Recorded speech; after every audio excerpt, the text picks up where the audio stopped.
Please turn on your video.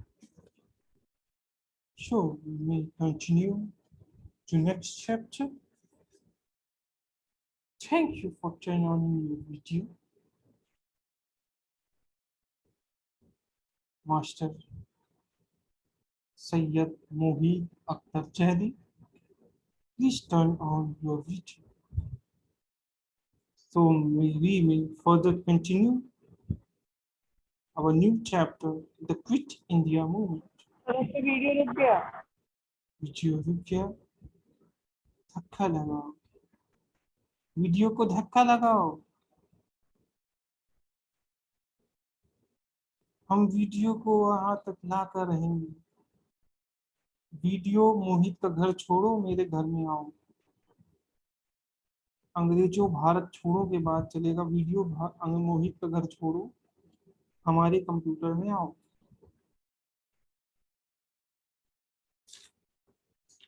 चलिए शुरू करते हैं।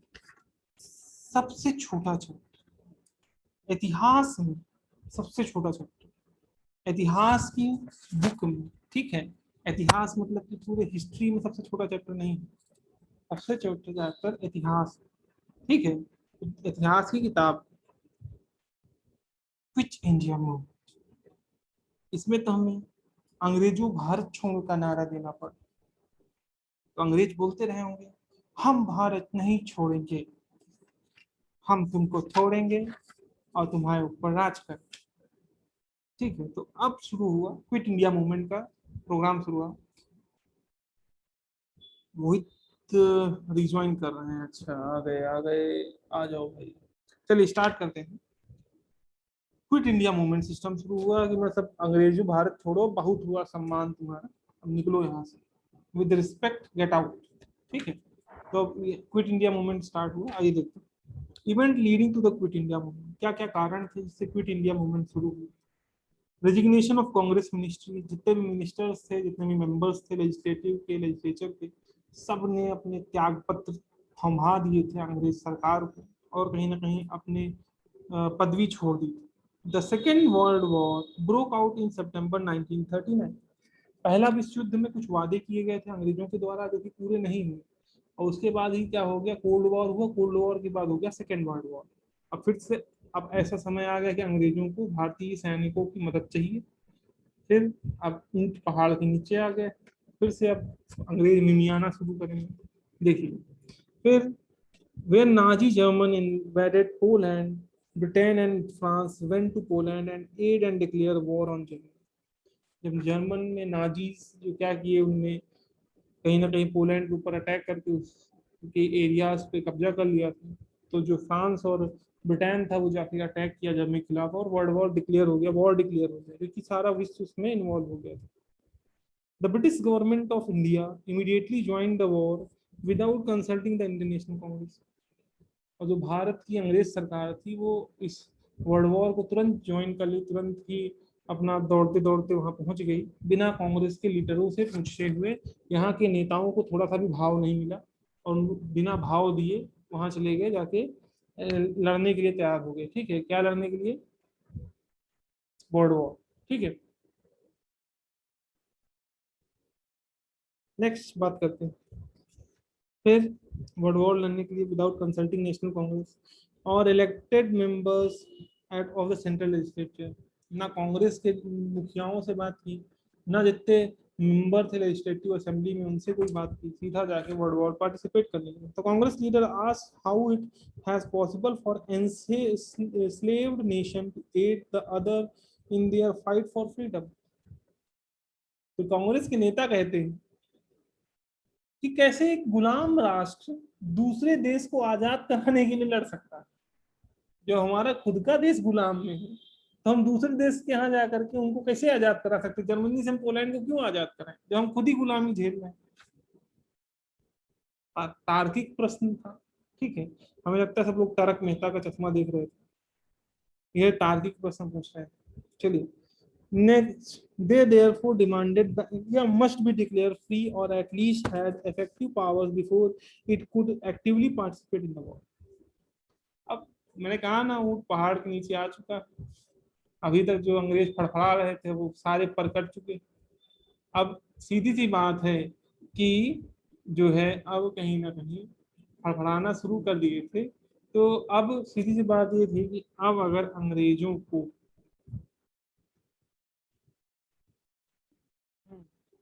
तो अब अंग्रेजों को युद्ध करना है, युद्ध में लोगों को जोड़ना है। तो अब क्या करना पड़ेगा? अब भाई बात करनी पड़ेगी, क्योंकि फिर लोग तैयार ही नहीं हो रहे थे। कह रहे थे भैया हम तो खुद गुलाम हैं, हम दूसरे देश को आजादी कैसे दिला सकते हैं। चलिए शुरू करते हैं फिर आगे। तो यही बात हुई, या तो फिर हमें आजादी दे दो या तो हमें कुछ पावर दो जिससे हम कुछ कर सकें। ठीक है, पावरलेस ना किए जाए। Lord Linlithgow the viceroy could not give any such assurance. He declared dominant status as the goal of the British policy in India. This was considered inadequate by Congress. Viceroy ने कोई भी changes पे agree नहीं हुए, कुछ भी मानने से इनकार कर दिया, और वो माने कि जैसा स्टेटस चल रहा है, जैसा रूलिंग चल रहा है दिन का ब्रिटिश का इंडिया के ऊपर, वैसा ही आगे चलता रहे। ठीक है, कोई भी चेंजेस नहीं होंगे, ऐसा कह दिया। किसके द्वारा गया? कांग्रेस के द्वारा। ठीक है, इंडियन नेशनल कांग्रेस के द्वारा फिर वो छोड़ दिया गया, क्योंकि भाई वॉइसरॉय मानने को तैयार नहीं है। वो कह रहा है कि जैसा स्टेटस था वैसा ही स्टेटस रहेगा ब्रिटिश का, और कांग्रेस का जो स्टेटस था वो रहेगा। तो कांग्रेस इस बात को मानने से इनकार कर दिया। The British government tried to put the religious minorities and princes against the Congress. जो अंग्रेज सरकार थी उसने प्रयास किए कि जो धार्मिक रूप से जो है अल्पसंख्यक है उनकी मदद ली जाए। ठीक है, प्रिंसली स्टेट की मदद ली जाए और कांग्रेस को मनाया जाए। वही है कि जब शादी रहती है, कोई फंक्शन रहता है, तो घर में फूफा जी गुस्सा आ जाते, नहीं मिठाई में ये नहीं पड़ा था, हमें तो बुलाने वक्त हमें न्योता में हमें कार्ड नहीं भेजा गया, हमारे कार्ड में परिवार नहीं लिखा था। परेशान हो जाते हैं ना। वैसे ही यहाँ पे अब कांग्रेस नाराज थी, और उसका नाराज होने का कारण ये नहीं था कि उसको न्योता में बुलाया नहीं गया था। उसका कारण ये था कि वो चाहती थी इंडिपेंडेंट नेशन बने, और उसको मनवाने के लिए किसको किसका सहारा ले रहे थे? प्रिंसली स्टेट के प्रिंसेस का सहारा ले रहे थे, जो उनके पपेट्स थे, और रिलीजियस माइनॉरिटीज में जो अलग अलग लीडर्स थे उनका सहारा लेने का प्रयास कर रहे थे। The British tried to put, अच्छा ठीक है, इन जुलाई 1937, जुलाई 1937 में Congress had found ministries in the United Provinces. कई सारे मिनिस्ट्रीज बनाए अलग अलग प्रोविंसेस में, United Province, Central Province, Odisha, Bihar, Madras and Bombay. Later Assam and North West Frontier also came under the Congress rule. इन सब जगहों पर कांग्रेस का शासन शुरू हो गया। मीन्स की जो प्रोविजनल स्टेट्स थे वो उन पे कांग्रेस की मिनिस्ट्रीज बन गई, कांग्रेस इलेक्शन जीत गई। The resignation of the Congress ministries in October and November 1939 had many implications। और जब वो पूरी मिनिस्ट्री रिजाइन कर रही है तो कुछ ना कुछ इसके पीछे बहुत बड़ा कारण रहा हो। वो क्या रहा? The viceroy was happy because the Congress ministries have controlled several provinces. और उससे बहुत खुश हुए, क्योंकि बहुत सारे इलाकों पे, बहुत सारे स्टेट्स पे कब्जा था कांग्रेस का, और वहाँ पे अच्छा खासा दबदबा था। वो खुश हो गए कि भाई सब जगह रिजाइन कर दिया गया। The ministries in Punjab, Bengal and Sindh did not resign to win the government's goodwill. जो मिनिस्टर्स थे बंगाल के, पंजाब के, सिंध के प्रांत के, वो लोग रिजाइन नहीं किए, क्योंकि वो चाहते थे कि जो विशेष कृपा बरस रही है अकॉर्डिंग टू द ग्रेट बाबा निर्मल, ठीक है, वो कृपा बरसनी चाहिए अंग्रेजों के द्वारा। ठीक है, आप अगर कभी उनका कभी देखा हो तो वो बताते रहते हैं कि भैया आप वहाँ आइसक्रीम खाई थी? हाँ खाई थी। अगली बार वो गए थे कौन सा फ्लेवर था? बाबा पिछली बार तो ऑरेंज खाया था, पूरा चॉकलेट खाया, वहीं गड़बड़ हो गया। पिछली बार ऑरेंज खाया था ना, अब की बार भी ऑरेंज खाए होते, वहीं से कृपा रुक रही है। तो वहां जाओ, ऑरेंज आइसक्रीम खा लेना और गरीबों में बैठ लेना, वहां से कृपा बरसनी शुरू हो जाएगी। तो वैसे ही अंग्रेजों की जो कृपा है वो रुकने ना पाए, इसलिए उस कृपा को बनाए रखने के लिए कई मिनिस्ट्रीज जो है रिजाइन नहीं किए। मोहित जी थोड़ा सा वीडियो ऑन कर ले तो हम आपका भी मुख देख सकें। ठीक है, आगे बढ़ते हैं। द मुस्लिम नेट लीग, अच्छे से हाँ नेट अच्छे से नहीं चल रहा। क्या हुआ बेटा? नेट नहीं चल रहा, वाईफाई नहीं चल रहा अच्छे से। तुम्हारा वाईफाई तो यार बड़ा गड़बड़ कर रहा है। हाँ सर, चेंज करवाना है आपको, बहुत बड़ा। चलिए, Muslim League has jubilant over the resignation of the Congress ministries and offered its friendship to the British government. It celebrated the day when the Congress ministries resigned as a day of deliverance and thanksgiving. क्या है? मुस्लिम league और jubilant over the resignation of the ministries and offered a friendship to the British government. बहुत खुश थी। और मुस्लिम league किसके साथ जुड़ना चाहती थी? ब्रिटिश के साथ, अंग्रेजों के साथ, उसके लीडर्स। ये जो भी कुछ हो रहा है, रीजनल पार्टीज क्या कर रही है, प्रिंसली स्टेट में प्रिंसेस क्या कर रहे हैं, ये एक इंडिविजुअल का फैसला है। We can't conclude the whole community for from one leader. कल को अगर नरेंद्र मोदी कुछ गलत कर देते, कर देते हैं क्या, बहुत सारी चीजें गलत किए भी हैं बहुत लोगों के हिसाब से, इसमें हम ये नहीं कह सकते कि ये पर्टिकुलर हिंदू कम्युनिटी रिलीजन से बिलोंग करते हैं तो पूरा हिंदू रिलीजन ही इसी तरह का है, सब खराब ही है। ठीक है, तो मुस्लिम लीग में भी जो लीडर्स थे उनको पसंद आया भाई, अब हम भी कृपा बरसनी चाहिए, कृपा रुकनी नहीं चाहिए, कृपा बरसनी चाहिए। तो उस कृपा को लेने के लिए वो भी चले गए, कृपालु महाराज अंग्रेज देव के पास। ठीक है, उनके पास गए, उनसे कृपा लेने लगे। उनको मौका दिखा कि हाँ भाई, इतने सारे स्टेट खाली हो रहे हैं तो हमारी सरकार बनेगी, हम आएंगे पावर में, अब आएगा भौकाल पूरा। ठीक है, a chance a change came in the attitude of Muslim League and Jinnah after election in 1937 formation of the Congress ministries in the provinces. Jinnah and other leaders of the League proclaimed that Muslims could not accept any justice at the hand of the Congress. Attitude बदल रहा था, सबसे ज्यादा attitude किसी बदला था? मोहम्मद अली जिन्ना, उनका attitude बदल रहा था। काश मोहम्मद अली जिन्ना को जो टीबी की बीमारी थी उससे पहले ही निपट गए होते तो हो सकता है देश का विभाजन ना हो। उसको ये दिख रहा था कि अगर कांग्रेस सत्ता में आई तो उसमें जवाहरलाल नेहरू प्राइम मिनिस्टर बन जाएंगे, जो एक वाकई इस बात थी, क्योंकि वो लीडर थे। उनको लगा कि हाँ, मैं कैसे बन सकूं, मैं कैसे प्राइम मिनिस्टर बन सकूं।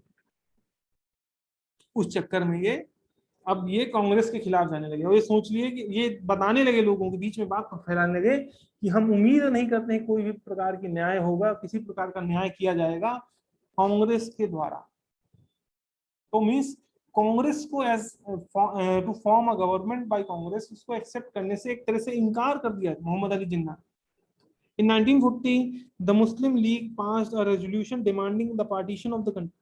इसी का कारण था, उनने विभाजन की मांग कर ली 1940 को और कहा कि हाँ, देश को विभाजित किया जाए, तोड़ा जाए दो हिस्सों में, and the creation of state called Pakistan, और जो एक नया देश बनेगा उसे पाकिस्तान कहा जाए। The name Pakistan was derive from the letter province and communities. क्या है, कई सारी शब्दों से ये है, क्या कहते हैं, पाकिस्तान शब्द जो बना था वो कौन से थे?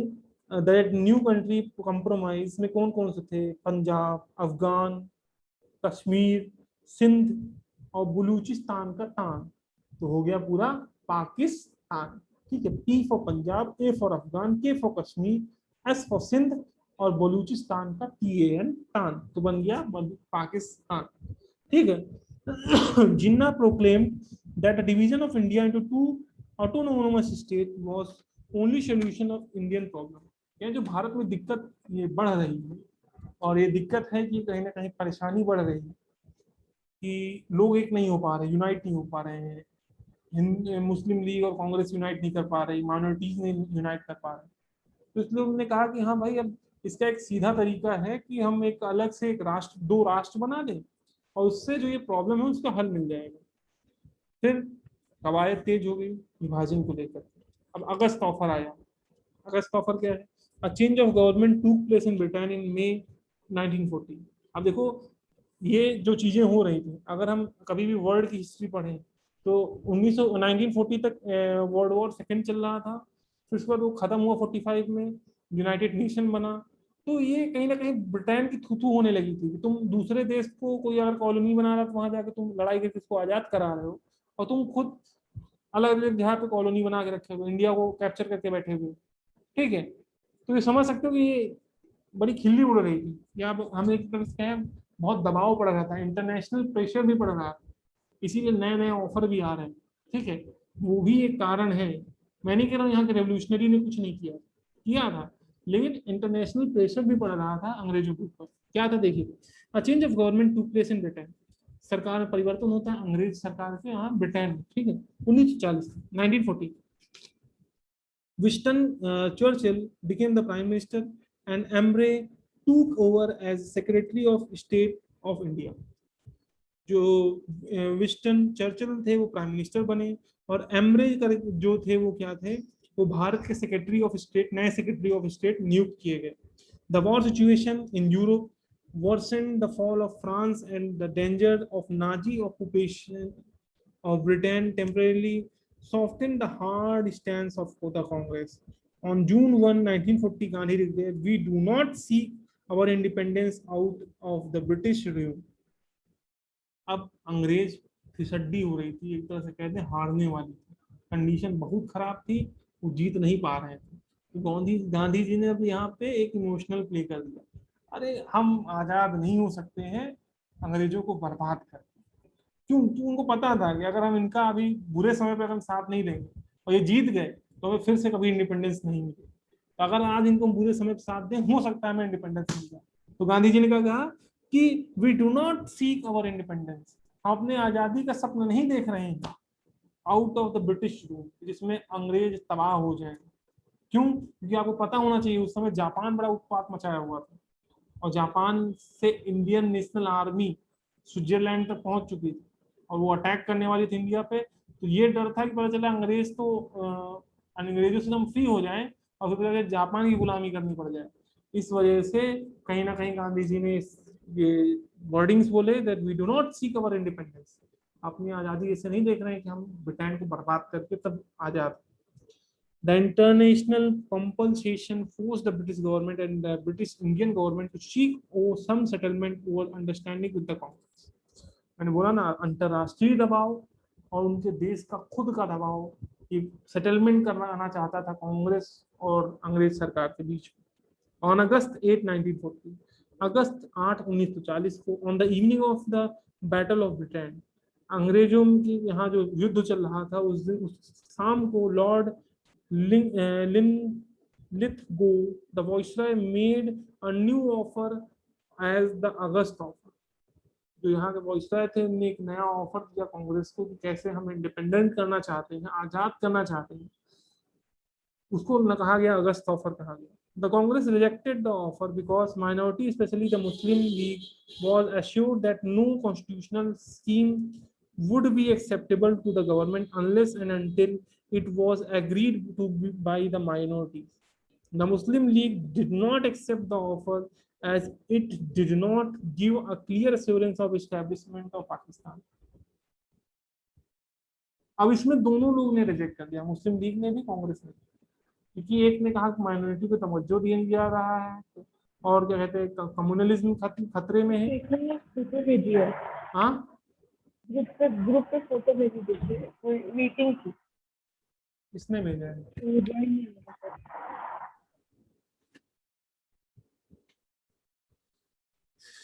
वो दूसरी आईडी है जो आप एक दिन मोबाइल से लगवाए।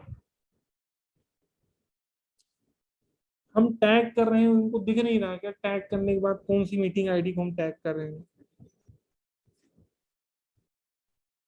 या तो मीटिंग आईडी डिलीट कर दिए होंगे, आदत भी रहती है ना क्लियर ऑल करना।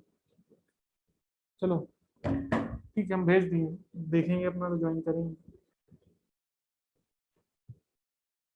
फिर आगे देखते हैं कि अगस्त ऑफर हुआ, उसके बाद फिर क्या है, उसको मुस्लिम लीग ने भी कैंसिल कर दिया, और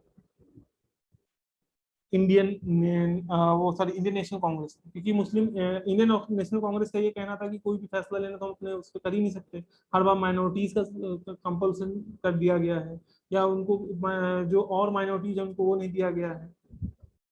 रिस्पेक्ट नहीं दी गई। ठीक है, नेक्स्ट जो बात की गई, दूसरा जो है, मुस्लिम लीग ने इसलिए एक्सेप्ट नहीं किया क्योंकि उनको एश्योर नहीं किया गया कि भाई पाकिस्तान बनेगा, एक अलग राष्ट्र बनेगा, एक अलग देश बनेगा, उसका एश्योरेंस नहीं मिला। आइए बात करते हैं causes of the quit India movement, क्या क्या कारण थे क्विट इंडिया मूवमेंट, अंग्रेजों भारत छोड़ो जैसे मुहिम को चलाने के कारण क्या थे, आइए देखते हैं। पहला, द क्रिप्स सर मैं क्या 1942 1942 में with the Japanese army rapidly advancing toward the India. क्या हुआ, जापानीज आर्मी भारत भारत की तरफ तेजी से बढ़ रही थी। It becoming necessary for British to break the political deadlock in India. और उस समय पे जो इंडिया में जो वो था, ब्रिटिश ट्रूप थे, वो थे नहीं, क्योंकि वो वॉर में एंगेज थे। और उस समय पे जापान जो है इंडिया पर अटैक करने वाला था।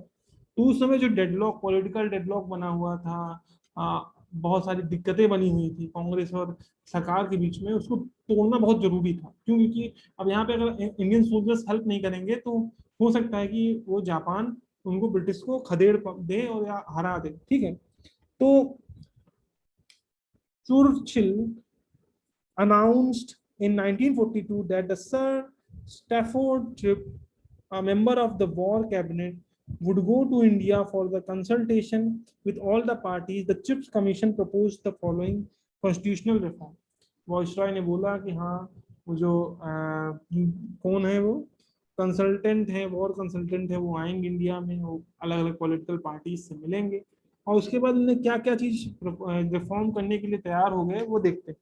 India would be given a dominant status when the war would and. उनने का कहना था जब युद्ध खत्म हो जाएगा उसके बाद फिर क्या होगा, इंडिया को एक देश के रूप में बना दिया जाएगा। फिर दूसरा क्या था, a constituent assembly would be set up. It would consist of the members elected by the lower house of the Indian legislature and representative of the princely state nominated by their rulers. It would be set up draft or new constitution। यानी एक assembly ऐसी बनाई जाएगी, उसमें election करके भी लोग आएंगे, प्रिंसली स्टेट के जो प्रिंसेस हैं वो भी नॉमिनेट करेंगे अपने मेंबर्स को, और वो सब मिल करके एक संविधान बनाएंगे, कॉन्स्टिट्यूशन बनाएंगे। ठीक है, there would be federation of British India and India state. Any province that was not prepared to accept the constitution would be allowed to obtain the dominant status separately। कह रहे हैं कि ये जो नियम बनाए जाएंगे, अगर कोई ऐसा राज्य है उस नियम को मानने के लिए तैयार नहीं है, वो नहीं जुड़ना चाहता है, वो नियमों को नहीं माना चाहता, वो चाहे तो अलग से अपना एक राज्य, एक देश बना सकता है। The provinces would be free to join the Indian Union। जो प्रोविंसेस थी वो आजाद थी भारत के साथ जुड़ने के लिए। If they would not join the Indian federation they would formulate their own constitution. अगर वो इंडिया के साथ नहीं जुड़ते हो तो खुद का संविधान बना ले, खुद का एक देश बना ले, which could have the same status as the Union of India. वो संविधान का वही मतलब रहेगा, वही रिस्पेक्ट रहेगी जो इंडिया के संविधान के है, वो भी अपने स्टेट पे लागू कर सकते हैं। अगर जो इंडिया के साथ, इंडिया के कॉन्स्टिट्यूशन को मानना नहीं चाहते, इंडिया के साथ नहीं जुड़ना चाहते, वो खुद का कॉन्स्टिट्यूशन बना ले, कोई प्रॉब्लम नहीं। An undertaking would be negotiated between His Majesty's government and Constituent Assembly, covering all the matters arising out of the complete transfer of the responsibilities। एक नेगोशिएशन किया जाएगा ईस्ट इंडिया कंपनी के द्वारा, कैसे ट्रांसफर ऑफ पावर करना है, कैसे power को ट्रांसफर किया जाएगा जिसको, इंडिया को। Provisions would be also made for the protection of racial and religious minorities. जो रेशियल बेसिस पे डिस्क्रिमिनेशन हो रहा है, रिलीजन बेसिस पे जो डिस्क्रिमिनेशन हो रहा है, उन माइनॉरिटीज के भी को प्रोटेक्ट करने का काम, उनका प्रोटेक्शन करने का काम, और साथ ही साथ उनके हितों को देखने का काम भी उस गवर्नमेंट का होगा, उस सरकार का होगा। उसके लिए भी कई सारे नियम जोड़े जाएंगे। During the critical year of war, युद्ध के समय, the power of viceroy would remain as hetero and he would be responsible for the defense of the country। उनका मानना था जो पावर वॉइसरॉय की बढ़ जाएगी वॉर सिचुएशंस में, और उस समय पर वो पूरी देश को डिफेंस करने की कोशिश करेगा, अपने देश को बचाने की कोशिश करेगा। But the task of organising the military and material resources of India would be responsible to the government of India with the cooperation of the people of India। और सेना बनाना, रिसोर्सेज को कैसे खर्च करना है, उसका इस्तेमाल कैसे करना है, वो भारत सरकार देखेगी, अपने लोगों के हितों के लिए देखेगी, हितों को साधेगी। कैसे हितों को साधने का, कैसे साधेगी, एक तरह से हम कह सकते हैं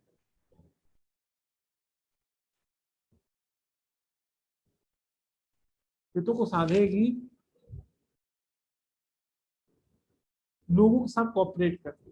ठीक है, लोगों को भी क्या कहते हैं, चीजों को बता करके, एक्सप्लेन करके, और उनको भी साथ में जोड़ करके। क्लियर?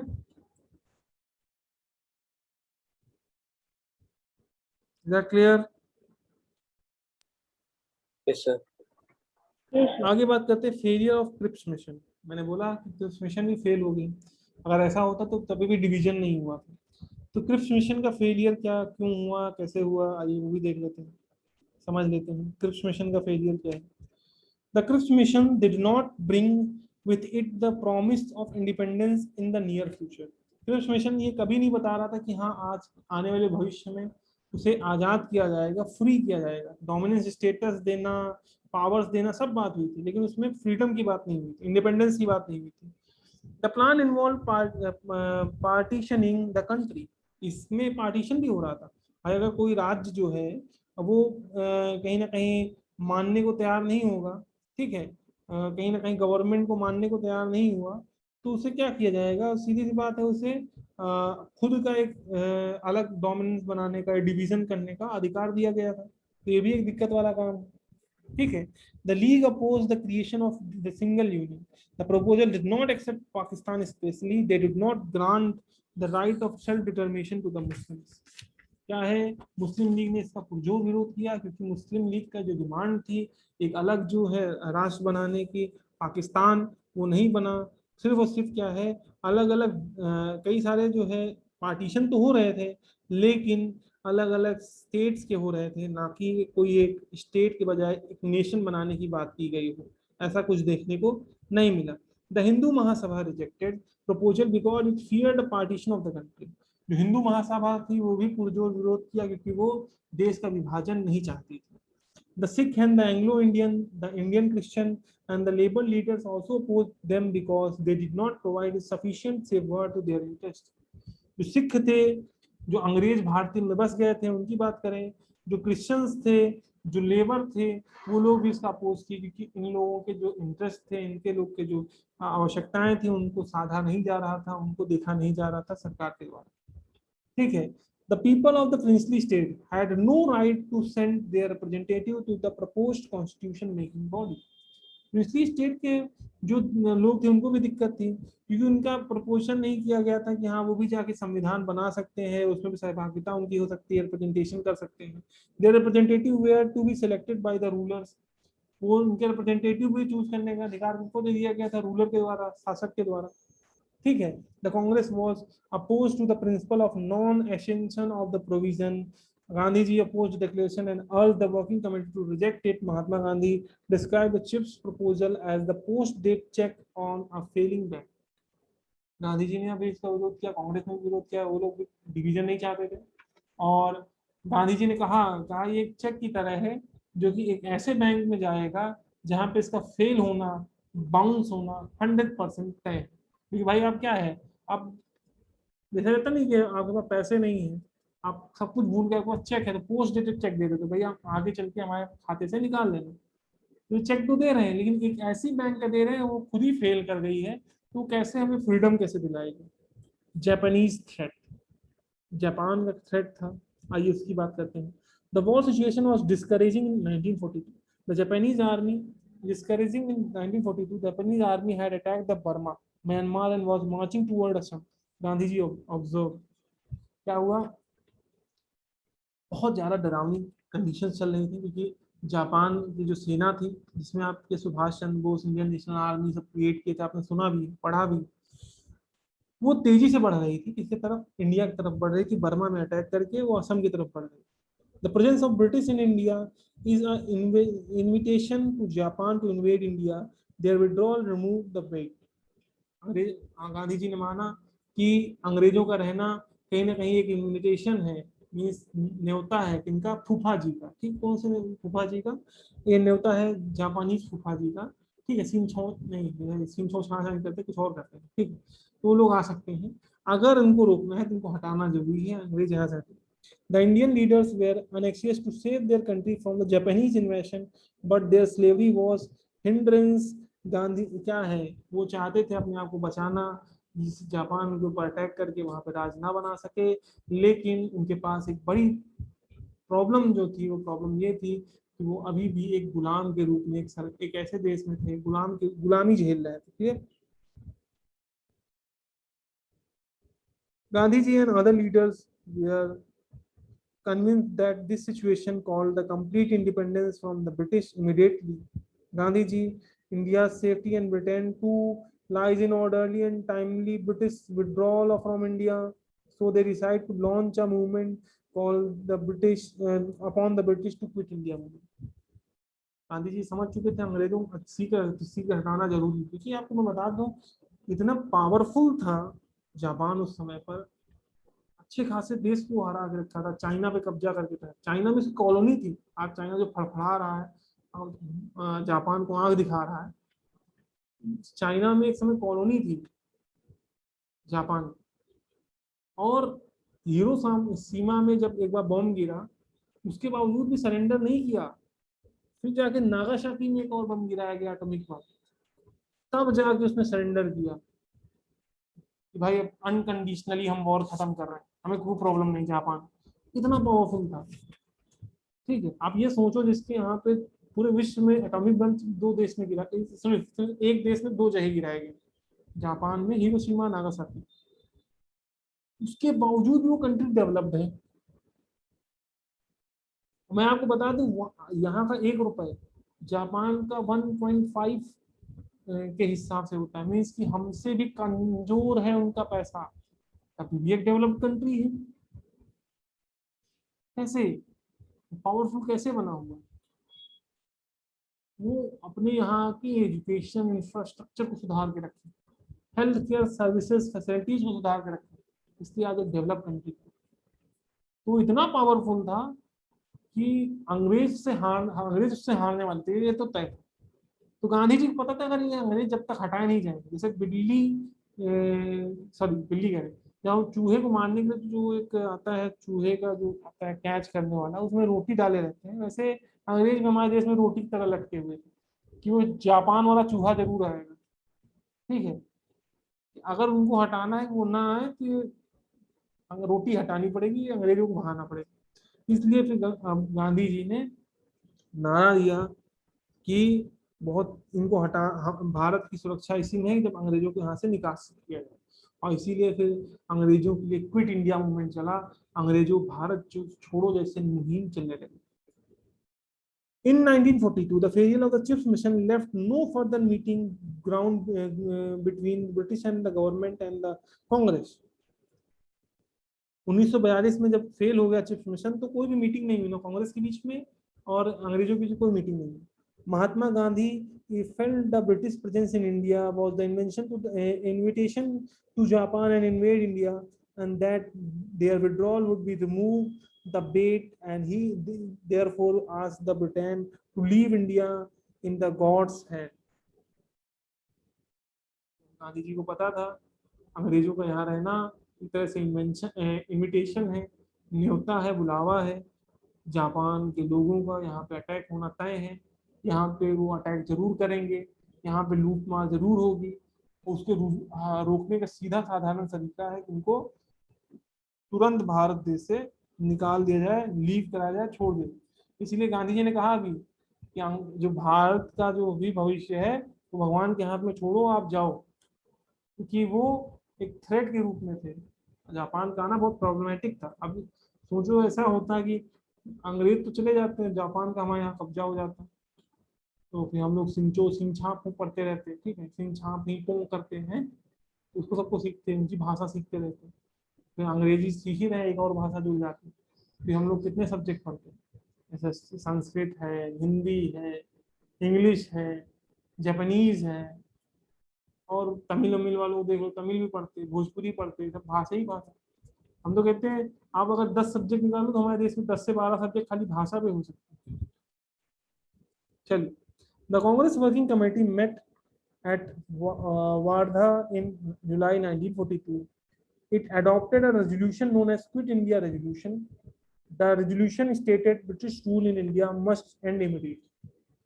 जब कांग्रेस का सेशन बैठा तो उसका मेन उद्देश्य था क्विट इंडिया मूवमेंट को प्रमोट करना, मीन्स अंग्रेजों भारत छोड़ो की मुहिम को आगे बढ़ाना। थोड़ा सा बचा है, उसको कल कंप्लीट कर देंगे और आपके पास पर्याप्त समय रहेगा इस चैप्टर को, पिछले चैप्टर को कंप्लीट करने में, आपको आंसर्स लिखने में, नोट्स लिखने में। डाउट्स रहा करें आप भेज दें। थैंक यू वेरी मच यहाँ तक ज्वाइन करने के लिए। लिंक सेम रहती है, हमें बार बार बताना ना पड़े। आप लिंक को डिलीट मत करो तो ज़्यादा अच्छा है, लिंक सेम रहेगी। जब लिंक चेंज हो रही है तब हम मैसेज करेंगे, और जिस दिन मैं मैसेज नहीं कर रहा हूँ तो मतलब जो आज मैंने लिंक भेजी वही सेम लिंक रहेगी। ठीक है, चलिए ओके।